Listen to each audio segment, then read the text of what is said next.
Almost every apartment buyer I sit with eventually asks me the same question in one form or another. How do I know this building won't turn into a money pit? It's the most rational question in property. And for years, the honest answer has been, you can't be certain. I'm Alan Weiss. I've spent more than 35 years selling property in Sydney's Eastern Suburbs. This is my market commentary. And today I want to talk about apartments. What actually scares people out of buying one? What a major new report tells us. And the one number in it that I think almost everyone reads the wrong way. In November of 2025, Building Commission New South Wales released its latest Strata Defects Report. It surveyed 520 apartment buildings, and the headline finding is sobering. 53% of them had a serious defect in the common property within 6 years of being built. Structural, fire, waterproofing, facade, services, or cladding. That's unchanged from 2 years earlier. Waterproofing was the most common in 44% of buildings. Fire safety systems in 28%. So in plain terms, it's a little worse than a coin toss that a recent Sydney apartment block carries a serious fault. And the cost is not trivial.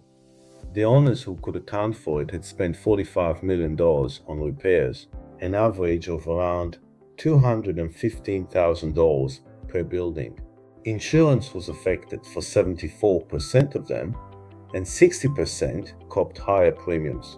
But the part that should stay with a buyer isn't the money, it's the human cost. 47% said the stress had affected their mental health. 45% said it had eroded their confidence in apartment living altogether. And the case studies read like warnings: water running through walls onto carpets, owners forced to sell at a loss, one building where only 2 of the original owners were left, another facing a repair bill close to $4 million after the builder went broke before it ever reached court. That's what people are really frightened of, not a statistic, a special levy, and a tenant who can't sleep.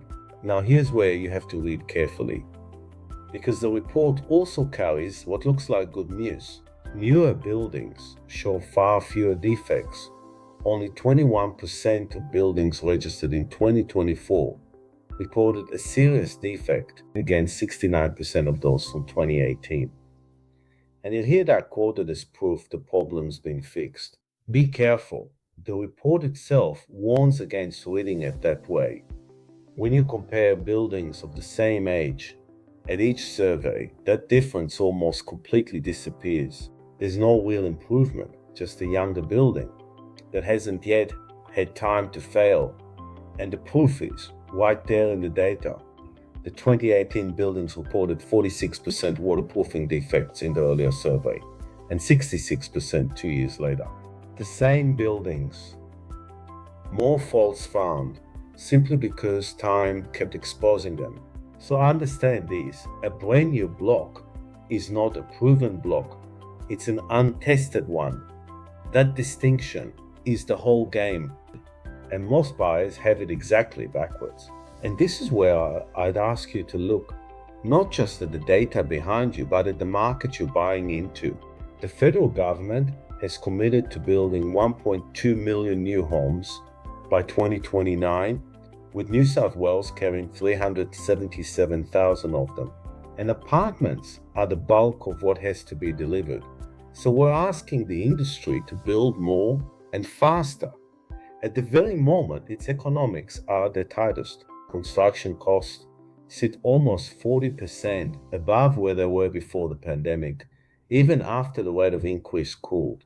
Construction is the single largest source of company collapses in the country, with roughly 2,600 builders becoming insolvent in just the year to March 2025.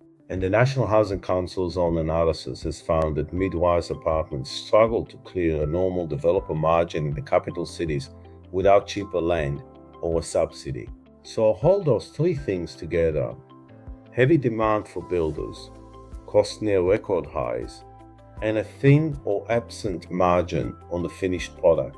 When demand is high, costs are high, and the price the apartment can fetch is flat or soft, something in the middle has to give. And the thing that gives historically is the part the buyer can't see. Now, I'm not predicting that, I'm naming a risk, but the Strata report already shows its fingerprints. In 23% of the unresolved defect cases, the builder or developer was no longer in business. Strata managers describe developers winding up companies, phoenixing, and trades deliberately splitting jobs to stay under the $20,000 threshold that would trigger compliance and insurance. None of that is the behavior of an industry with margin to spare. So, do you avoid units?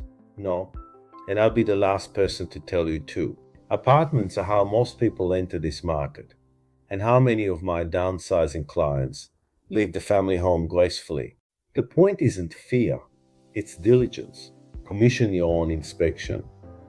The report is blunt that the government's building bondi inspections are visual, non-invasive, and miss the very things owners later pay for. Read the Strata records before you fall in love. The levies, the capital works fund, the fire safety statements, the minutes. Look at who built it and whether that company still exists to stand behind it. Favor a building that's already come through the early failure window with a clean, well-funded plan over the gleaming new release that simply hasn't been tested yet. And price the risk king. A defect history or the absence of one belongs in your offer, because the buyers who get hurt are almost always the ones who assumed that new meant safe. It doesn't. It means young. Read the building the way you'd read the vendor, on the evidence, not the finish, and the fear that empties so many open homes turns into something far more useful. A checklist. I'm Alan Weiss. Thanks for listening.